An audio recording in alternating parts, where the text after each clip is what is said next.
All right, let's talk about X app and the changes to Twitter. This is a huge deal in the social media landscape. Twitter is trying to do what Facebook tried to do 10 years ago. So we'll see how that turns out for them.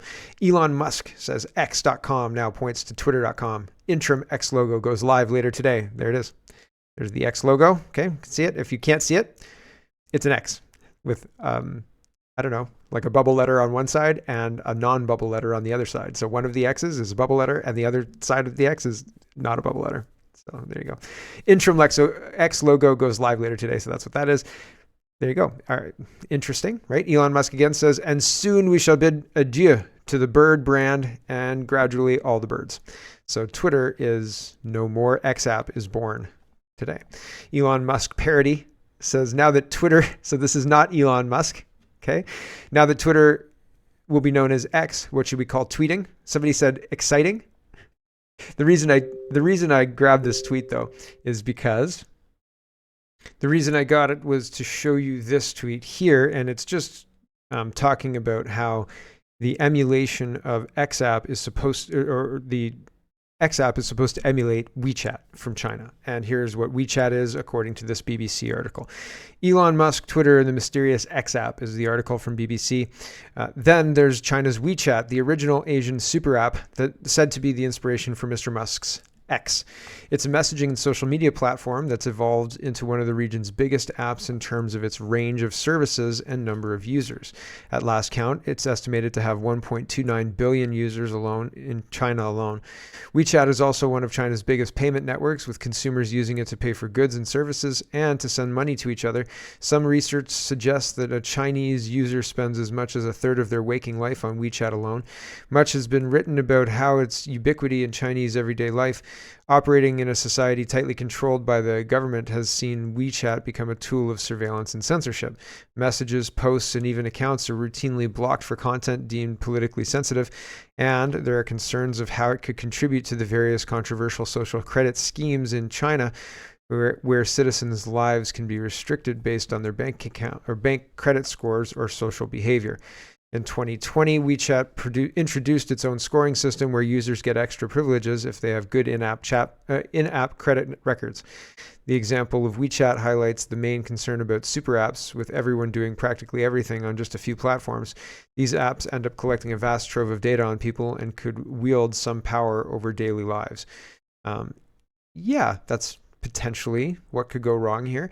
Here's Walter Isaacson, and he's talking about Elon Musk. Now, again, as I say, take things with a grain of salt, because people have unknown motivations. People point things out. I'm pointing things out to try and give as fulsome a picture as I can based on what people are talking about and in the common kind of news, right? Like, so these people are talking about this, but sometimes I pick sources that are slanted one way or the other, usually one way, I suppose.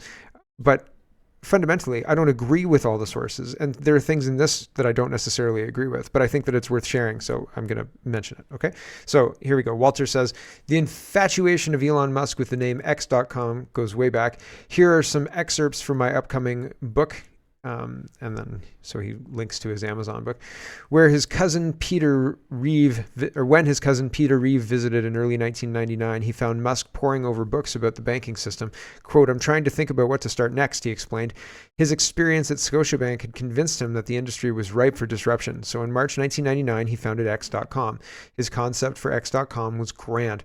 It would be a one-stop everything store for all financial needs: banking, digital purchases, checking, credit cards, investment, and loans. Transactions would be handled instantly with no waiting for payments to clear. His insight was that money is simply an entry into a database, and he wanted to devise a way that all transactions were securely recorded in real time. Quote, if you fix all the reasons why a consumer would take money out of the system, he says, then it will be the place where all the money is, and that would make it a multi-trillion-dollar company. Musk was able to entice the influential head of Sequoia Capital, Michael Mortiz, I'm getting that wrong, sorry everyone, Michael M., to make a major investment in X.com. Michael then facilitated a deal with Barclay Bank and a community bank in Colorado to become partners so that X.com could offer mutual funds, have a bank charter, and be FDIC insured. One of Musk's management tactics, then as later, was to set an insane deadline and drive colleagues to meet it. He did that in the fall of 1999 by announcing in what one engineer called a dick move, See, I mean, like one engineer called it a dick move, but he ended up succeeding with it. That X.com would launch to the public on Thanksgiving weekend. In the weeks leading up to that, Musk prowled the office each day, including Thanksgiving, in a nervous-making frenzy and slept under his desk most nights. One of the engineers who went home at 2 a.m. Thanksgiving morning got a call from Musk at 11 a.m. asking him to come back in because another engineer had worked all night and was not running on full thrusters anymore. Such behavior produced drama and resentment, but also success. When the product went live that weekend, all the employees marched to a nearby ATM where Musk inserted an X.com debit card, cash word out, and the team celebrated. One driver of growth was a feature that they originally thought was no big deal, the ability to send money by email. That became wildly popular, especially on the auction site eBay, where users were looking for an easy way to pay strangers for purchases. After a merger with a company co-founded by Peter Thiel and Max L., the company became known as PayPal. Musk insisted that the company's name should be X.com, with PayPal as merely one of its subsidiary brands. He even tried to rebrand the payment system X PayPal. There was a lot of pushback, especially from Levchin.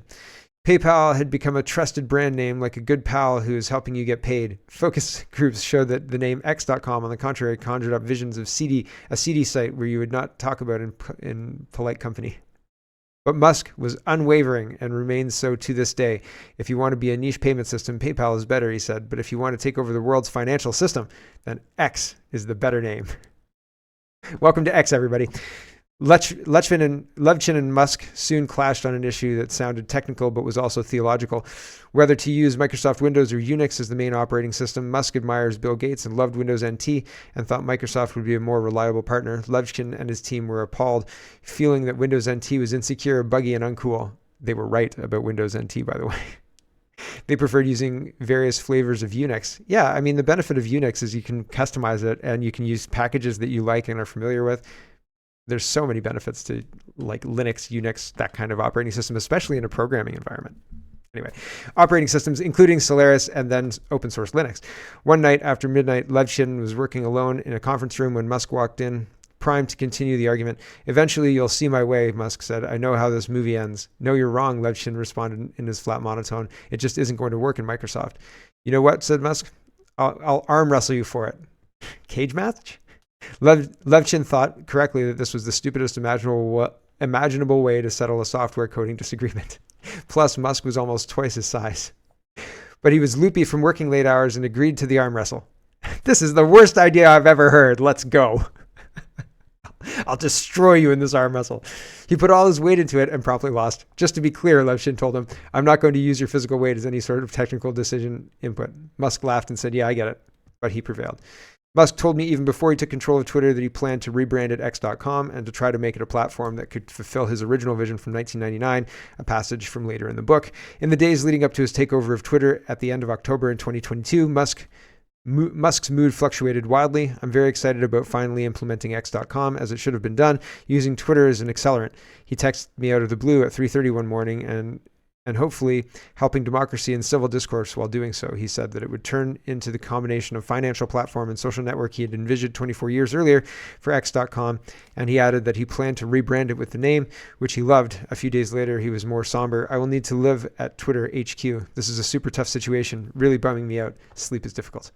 Well, there you go. You've got a lot on your plate, right? So I just thought that was an interesting kind of story about what's going on with XApp and what's going on with Twitter. Here is Linda Yaccarino, and she's the Twitter CEO, I believe, and she says, X is the future state of unlimited interactivity centered in audio, video, messaging, payments, banking, creating a global marketplace for ideas, goods, services, and opportunities powered by AI. X will connect us in ways we're just beginning to imagine.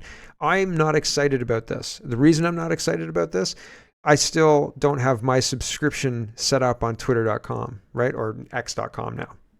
They just don't respond to me. Do you know who else doesn't? Dave Rubin. Do you know who else doesn't? That Peter Sweden guy. Peter Sweden. I think it's just Peter Sweden. Do you know who else doesn't? A whole bunch of other people. You know who does, though? Kian and the Rebel. So weird. It's so weird. So, I mean, I don't know if it just takes a super long time.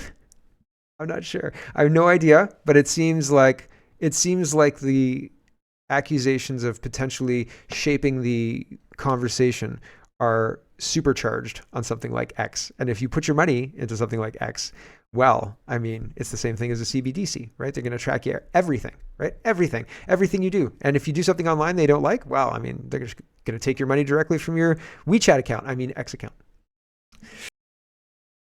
Hello, everyone. Thanks very much for watching. This is just a short version of a longer show. If you'd like to get the whole show, you can go over to CanadaPoly.com and sign up for a subscription. Just look in the drop-down tab for Shop and Donate and look for subscriptions, and you'll get immediate access to the full show. Love to see you. Thanks for watching, everybody. Have a wonderful, wonderful